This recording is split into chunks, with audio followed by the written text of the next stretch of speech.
Hey everyone, and welcome back. So I want to do a quick video today because today actually marks the anniversary of one of John Carpenter's, I guess he had one of his films that maybe were a bit underappreciated when they first released, but obviously discovered an audience as years went on, and that is indeed Big Trouble in Little China, which was released on this day, July 2nd, back in 1986. This was a film I know I discovered on home video, and I kind of wish I was one of those guys who could say, like, well, I got it right away and everything. And it's like, not quite. Actually, for me, I remember, because back when I was a kid, you rent a movie and you rent it on Friday and then you return it on Sunday. You sort of had it for a good chunk of the weekend. And indeed, for Big Trouble in Little China, I obviously rented it on Friday and watched it that night. I thought it was okay. Like, it's kind of thing where I didn't get it.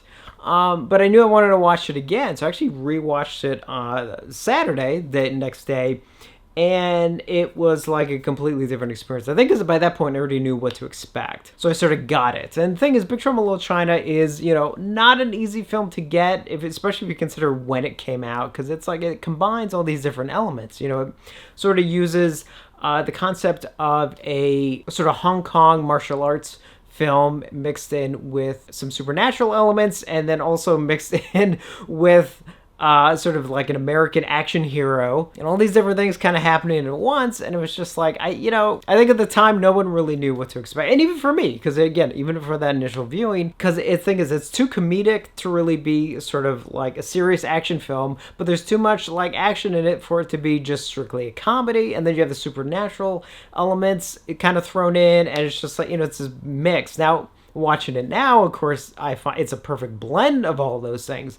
But initial viewing, I admit, I was just kind of thrown. But then again, rewatching the film, all of a sudden, I don't say I loved it, but I liked it. It's like that second viewing, I liked it. And then over time, like, I completely then fell in love with it. And of course, today, I absolutely, I adore the film to death. And indeed, it is up there with, one of my favorite John Carpenter films. And I also want to kind of take a moment to also give a little bit of personal meaning to it as well, because today, for those of you who don't know, a very close friend of mine passed away about 3 years ago.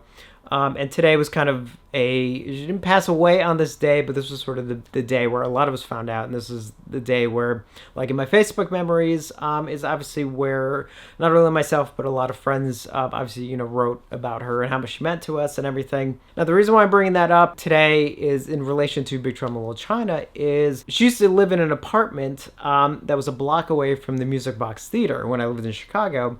So that's one of the reasons why it was great to go to the Music Box so much, because whether it was the two of us or a group of us, we would all meet up at her place and we'd hang out all night, and then we'd go over to the Music Box and catch movies, especially midnight show. And there was a while where it was almost a weekly tradition. It was either Friday or Saturday night. We'd go meet up and stuff at her place. We'd maybe grab a bite to eat or order some food, and we all hang out and have fun, and then go over to the Music Box and catch all different kinds of movies at the midnight show. Now, the thing is, right before she moved out of that apartment, we wanted to do at least one more movie before she moved. And ironically, it actually was in July. In fact, it could have been like mid-July, so it may have been almost around the same time. So the very last movie that we all watched, sort of making that a tradition, as it were, was actually, ironically, a midnight showing of Big Trouble in Little China. So it gives the movie just a little bit extra special meaning for me. So one of the things I'm actually going to do, because I love tradition, I love giving meaning to things, and I think today, especially for me, I could use a bit of a positive thing, especially going forward.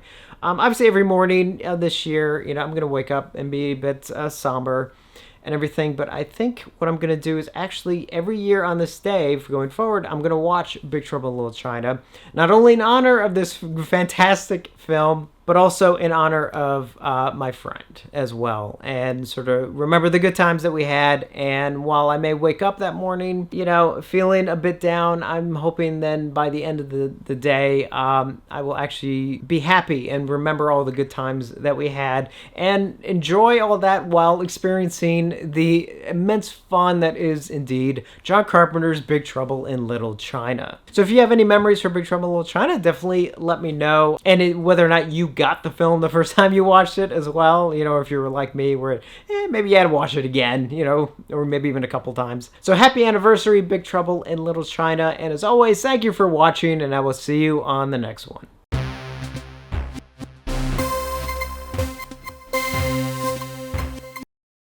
Here's to the Army and Navy and the battles they have won. Here's to America's colors, the colors that never run. May the wings of liberty never lose a feather.